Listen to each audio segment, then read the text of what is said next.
নমস্কার, আমি সৃজা।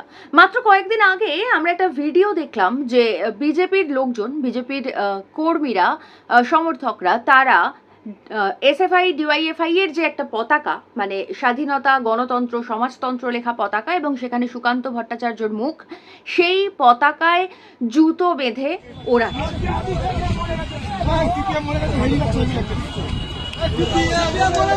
তো এই বিষয়টা দেখার পরে বেশ চাঞ্চল্য ছড়িয়েছে চারিদিকে, বিশেষ করে বাম কর্মী সমর্থকদের মধ্যে তো অবশ্যই ছড়িয়েছে। তারা বিভিন্ন মতামত দিয়েছেন। ইনফ্যাক্ট আমি নিজেও একটা কন্টেন্ট এটা নিয়ে বানিয়েছিলাম। তো এটা হয়ে গেছে ঘটনাটা, কিন্তু আমি লক্ষ্য করলাম যে সমাজ মাধ্যমে আমাদের যে বিখ্যাত সাংবাদিকরা এই মুহূর্তে রয়েছেন আর কি, সংবাদ মাধ্যমে যারা চাকরি করেন, তাদের মধ্যে একজন রিপাবলিক বাংলার সাংবাদিক। মানে রিপাবলিক বাংলার প্রতিটা সাংবাদিকই যথেষ্ট গুরুত্বপূর্ণ এবং বিখ্যাত, এটা বলাই যায়। কিন্তু তারপরে ওরা চোখে চোখ রেখে কথা বলার বাইরেও সোজাসুজিও কথা বলেন। তো সোজাসুজি কথা বলা সাংবাদিক দেখলাম যে উনি পরিষ্কারভাবে লিখছেন যে এই যে পতাকা যেটাতে এরকম জুতো বেঁধে উড়িয়ে দেওয়া হয়েছে সেটা বামোল্লাদের পতাকা। মানে ভাষাটা চিন্তা করুন, একজন সাংবাদিক তিনি সমাজ মাধ্যমে পরিষ্কারভাবে লিখছেন বামোল্লাদের পতাকা, এবং এই পতাকা যে জুতো বাঁধা হয়েছে সেটার জন্য উনি অত্যন্ত গর্বিত এবং অত্যন্ত আনন্দিত, সেটা একেবারে প্রকাশ্যে অকপটে স্বীকার করেছেন। তো আপনারাও যারা বুঝতে পারছেন আমি কার কথা বলছি, তারাও যদি ওনার প্রোফাইলে ঢোকেন তাহলে দেখতে পাবেন সেই বড় করে একটা স্টেটমেন্ট দেওয়া রয়েছে। এখন দেখুন, রিপাবলিক বাংলায় যারা সাংবাদিকতা করেন, মানে সো কল্ড যাদেরকে সাংবাদিক বলা হয়, তারা তো সাংবাদিক নয়, সেটা তো আমরা জানি। তারা তো দালাল, তারা অ্যাকচুয়ালি পোষা কুকুর। তো তারা যদি এখন বলে যে এই পতাকা উড়িয়ে দেওয়া হয়েছে জুতো বেঁধে, তাহলে সেটাতে আশ্চর্যের কিছু নয়। কারণ একদিকে শিক্ষা দীক্ষার তো অভাব অবশ্যই রয়েছে, আর তার সঙ্গে চ্যানেলের পারপাস বা দালালিটা সঠিকভাবে করার জন্য, মানে দুটো পয়সা কামানোর জন্য এদেরকে এই সরকার বা চ্যানেল কর্তৃপক্ষ যেভাবে পোষা কুকুরের মতন ব্যবহার করে, তো সেক্ষেত্রে কুকুররা তো এখন মালিকের হয়ে কথা বলবে এবং যা ইচ্ছা তাই করবে, যা ইচ্ছা তাই বলবে, এটাই স্বাভাবিক। তো সেক্ষেত্রে এই যে সোজাসুজি কথা বলা সাংবাদিক, তিনিও যেমন বলছেন যে বামোল্লাদের পতাকা, মানে রক্ত পতাকাকে, শ্রমজীবী মানুষের হাতিয়ারকে উনি বামোল্লাদের পতাকা বলছেন, এবং এই পতাকা উড়িয়ে দেওয়া হয়েছে, জুতো বাঁধা হয়েছে, এগুলো সমস্তটাই একদম সঠিক হয়েছে বলে দাবি করছেন। এখন পতাকার কথায় আসছি, কিন্তু তার আগে যেটা বলার সেটা হচ্ছে যে ওই পতাকার মধ্যে সুকান্ত ভট্টাচার্য, কবি সুকান্ত ভট্টাচার্যের মুখ আঁকা ছিল। এখন দেখুন, কবি সুকান্ত ভট্টাচার্যকে তো আমরা কমিউনিস্ট, সিপিআইএম, সিপিআই, লিবারেশন এরকম কোনো দলে বিভাজিত করতে পারি না। কারণ সুকান্ত ভট্টাচার্য মানে আমাদের কাছে একটা মুক্তির আশা। তিনি বরাবর প্রতিষ্ঠানের বিরুদ্ধে এবং শ্রমজীবী মানুষের হয়ে কথা বলে গেছেন। তিনি আগামীর পৃথিবীকে সুন্দর করার কথা বলে গেছেন, বলেছেন এ পৃথিবীকে শিশুর বাসযোগ্য করে যাব আমি, বা গোটা পৃথিবীর ক্ষুধার্ত মানুষের কথা তুলে এনেছেন নিজের কবিতার মাধ্যমে, পূর্ণিমার চাঁদ যেন ঝলসানো রুটি বলে। তো এই হচ্ছেন সুকান্ত ভট্টাচার্য।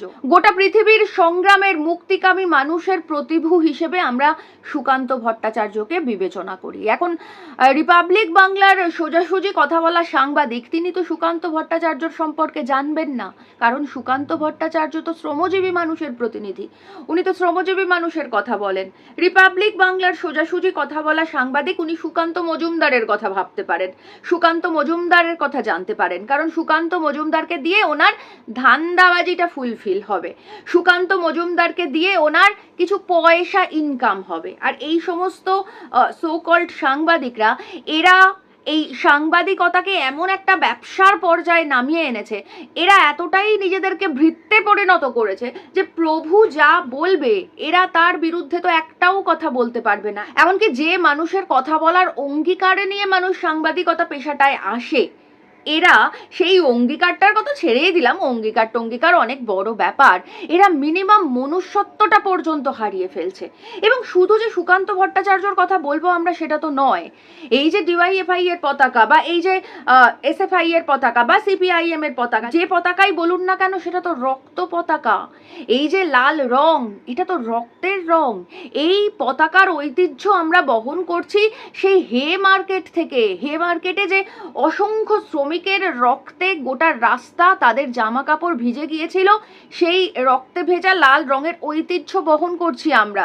হে মার্কেটে 8 ঘন্টা কাজের দাবিতে হাজার হাজার শ্রমিকের প্রাণের বিনিময়ে যে রক্ত পতাকার উত্তরসূরি আমরা যখন দেখি যে রিপাবলিক বাংলার কিছু পোষা কুকুর তারা সোজাসুজি এই রক্ত পতাকাকে বলছে বামল্লাদের পতাকা, বা সুকান্ত ভট্টাচার্যর মুখ আঁকা পতাকাকে বলছে যে জুতো বাঁধা হয়েছে, বেশ ভালো হয়েছে, তখন সেসব দেখে মানে এখন আর আমরা অবাক হই না। আগে আগে আমিও খুব অবাক হতাম, আগে আগে আমিও খুব ভাবতাম যে মানুষ এতটা নিচু কি করে হতে পারে। তার থেকেও বড় কথা, আমি এটা ভেবে অবাক হতাম যে মানুষ নিজেকে এতটা সস্তার কি করে বানাতে পারে।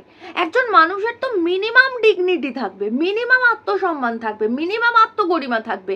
মানে দিনের শেষে এরা যখন নিজের মুখ আয়নায় দেখে তখন এরা নিজেদেরকে টলারেট করে কি করে, সহ্য করে কি করে। এদের নিজেকে নিজের দেখে লজ্জা করে না, ঘৃণা হয় না, মাথা ঝুঁকে যায় না, বা এদের আত্মীয় স্বজন রয়েছেন, পাড়া প্রতিবেশী রয়েছেন, তাদের সামনে এরা মুখ দেখায় কি করে। এগুলো আমরা জানি না, আমাদের অদ্ভুত লাগে, কারণ এই সমাজ ব্যবস্থাটাই আমরা এত বছর ধরে অভ্যস্ত ছিলাম না।